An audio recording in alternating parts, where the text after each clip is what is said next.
If you can't measure it, you can't improve it. Closed CRM's reporting dashboard gives you activity level metrics right out of the box. Calls made, emails sent, SMS sent, opportunities created, revenue won. But the real power comes when you combine the native reporting inside of closed CRM with smart views based reporting, or even sending information to Google Sheets so you can visualize it differently. Closed doesn't let you build formulas in any of their reports. So if you want to get some formula based metric, you're going to need to bring your data somewhere else.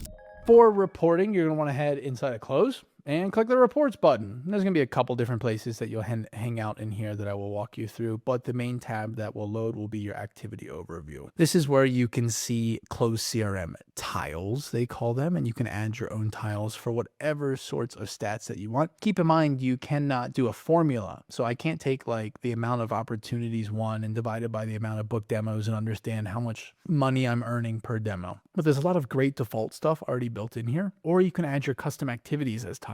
So if I want to see today how many demo calls were booked today, very easily I can click on this blue hyperlink here and get into my 36 calls that booked a demo. And then I can click on this lead and just start to read the profiles and go to the next profile and go to the next profile. I love this button in the bottom corner. It's my favorite button close here I'm ever added. And go to the next profile and go to the next profile. So depending on how you've mapped your sales process and what stages are important to you, those tiles are going to be really important with your custom activities. But you can also get easy things like how many leads were created, SMSs sent, received, outbound calls. All of these things are hyperlinked, which I love. You've got a leaderboard on the right-hand side here where you can filter by also all of those same data points. Maybe I want to see who's on the leaderboard for total call duration. I got John Shin at the top of the leaderboard there. Love it. Only shows the top 10. If you want to filter for all of this data, but by a certain smart view, you can do that as well. Instead of filtering for all leads, you can filter by a certain smart view of leads. Instead of filtering for all users with data, you can filter by a certain user group or certain users specifically. If you want to save a view, you can save your view with the Save As button up here in the top right, or you can copy a link to share a report with other people on your team as well.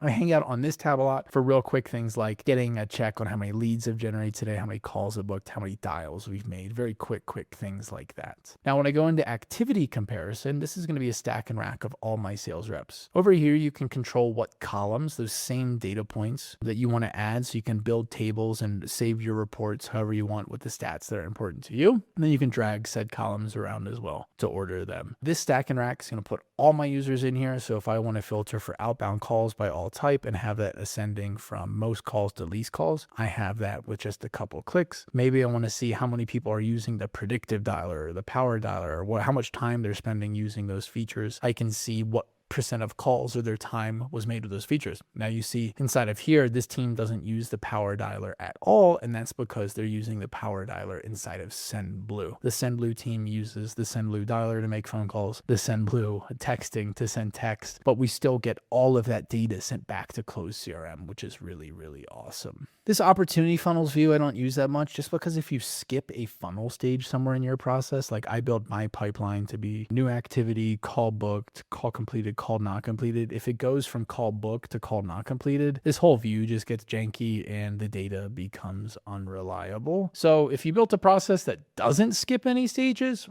really, really valuable view. If you built a process that does skip stages, not going to be a valuable view for you at all. I personally do not use it. If I go to calls, this is a new view in 2026. I can graph my calls by a smart view, by a rep, by these other filters if I want to know. Outbound calls, inbound calls, only show me calls over a certain duration. Another way to visualize some of your data. Haven't been getting into using this view too much yet. Status changes, I do like this view. I can see all my leads that came into a potential status today, and then click my hyperlinks to see all my leads that left the potential status today. Okay, 138 came into potential and 6 went to DNC. Who went to DNC?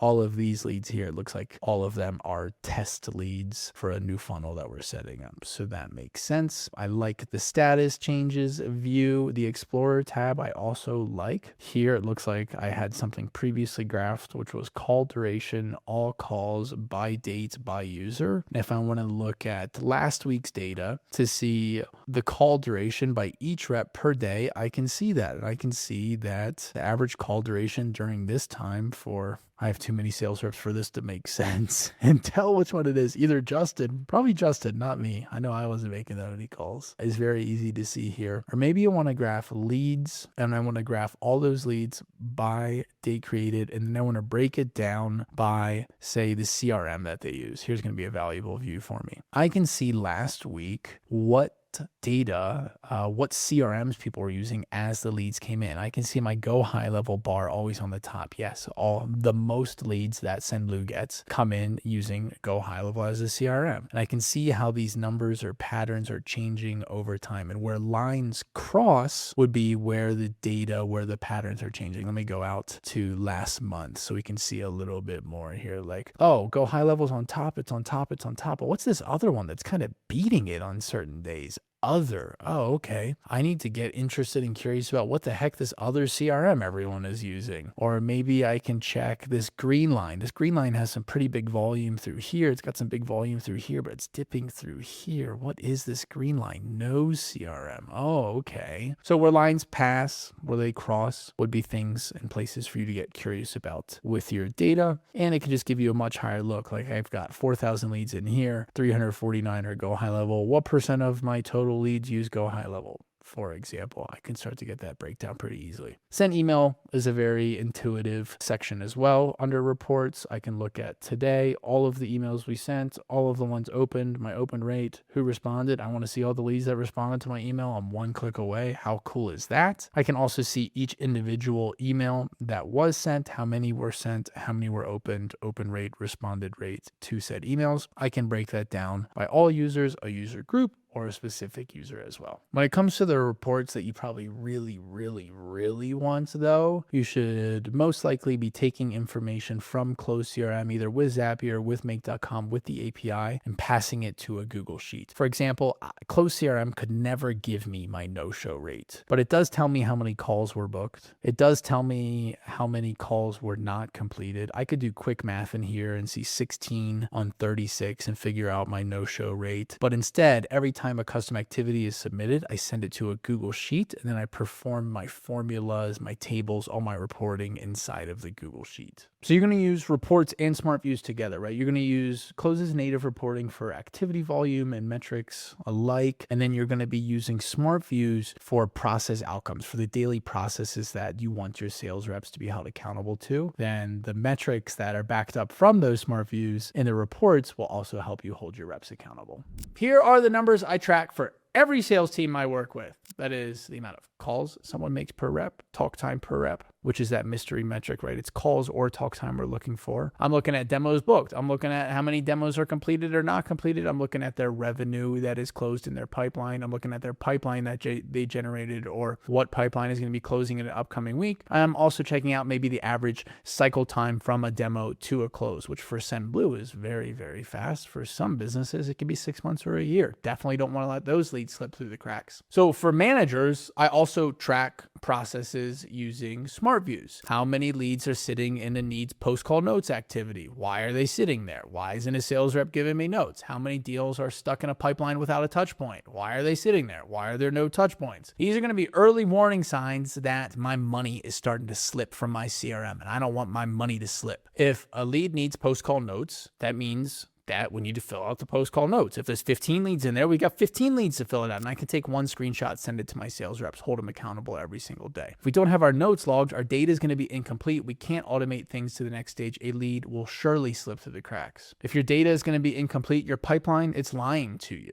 And at higher volumes, we can be talking about a lot of money. So we need to track these things daily with relentless execution. When you're doing $1 million a month, a 2% drop in show rate is tens of thousands of dollars. You need to see it the next morning or the same day it's happening, not the next Friday. And relentless execution means relentless measurement. If you're not converted on Close already, sign up using my link down in the description. If you are converted on Close, give me your name, email, phone number in the description. I can hook you up with my sales rep onboarding guide for free, or you can tell me if you want me to build your Close CRM account for you. I can do that as well. Next, we're going to talk about call coaching and how to use Close Conversations View to make your team better. This is reviewing the film, doing the homework. Click on it now.